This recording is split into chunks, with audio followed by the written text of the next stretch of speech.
Fortune estates 22 లక్షలకే 3 BHK simplex villa. వివరాలకు ఈ numbers ని సంప్రదించండి.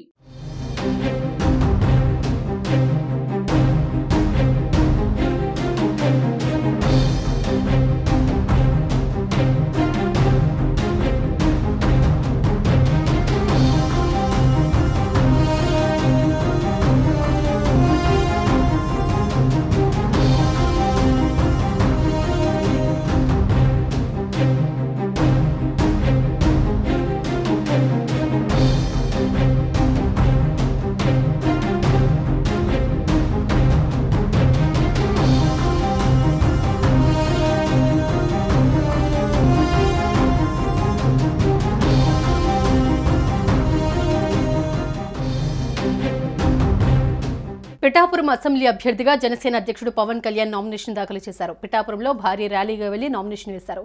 పిఠాపురం టీడీపీ ఇన్ఛార్జి వర్మ, జనసేన ప్రధాన కార్యదర్శి నాగబాబుతో పాటు ఈ కార్యక్రమంలో జన సైనికులు పెద్ద ఎత్తున పాల్గొన్నారు. ఎన్నికల అఫిడవిట్లో పవన్ కళ్యాణ్ తన ఆస్తులు, అప్పుల వివరాలతో పాటు విరాళాలను ప్రస్తావించారు. నామినేషన్ సందర్భంగా సమర్పించిన ఎన్నికల అఫిడవిట్లో గత 5 ఏళ్ల ఆర్థిక సంవత్సరాల ఆదాయం, అప్పులు, చెల్లించిన పన్నుల వివరాలు జనసేనాని తెలిపారు. గత 5 ఏళ్లలో పవన్ కళ్యాణ్ సంపాదన 114,76,00,000లాగా ఉంది. తన సంపాదనకు సంబంధించి ఆదాయ పన్నుగా 47,7,32,875 రూపాయలు, జీఎస్టీ రూపంలో 28,84,70,000 రూపాయలు పవన్ కళ్యాణ్ చెల్లించారు.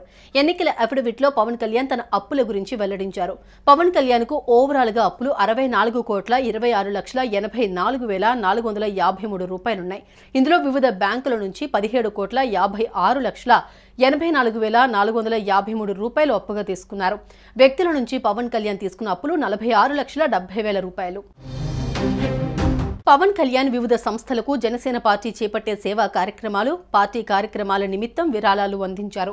ఇందులో జనసేనకు 17,15,00,000 పార్టీ చేపట్టిన కౌలు రైతు భరోసా, క్రియాశీలక కార్యకర్తలకి ప్రమాద బీమా లాంటి కార్యక్రమాలకు ఉపయోగపడేలా వేర్వేరు సందర్భాలలో విరాళాలిచ్చారు. వివిధ సంస్థలకు 3,32,00,000 విరాళాలను అందజేశారు. కేంద్రీయ సైనిక్ బోర్డుకు ₹1,00,00,000, PM citizen assistance and relief ఫండ్కు ₹1,00,00,000, అలాగే ఆంధ్రప్రదేశ్ ముఖ్యమంత్రి సహాయ నిధికి 50,00,000, తెలంగాణ ముఖ్యమంత్రి సహాయ నిధికి 50,00,000, శ్రీరామ జన్మభూమి తీర్థక్షేత్ర ట్రస్టుకు 30,00,000, Pawan Kalyan learning centre for human excellence కు 2,00,000 రూపాయలు విరాళం ఇచ్చినట్లుగా పేర్కొన్నారు.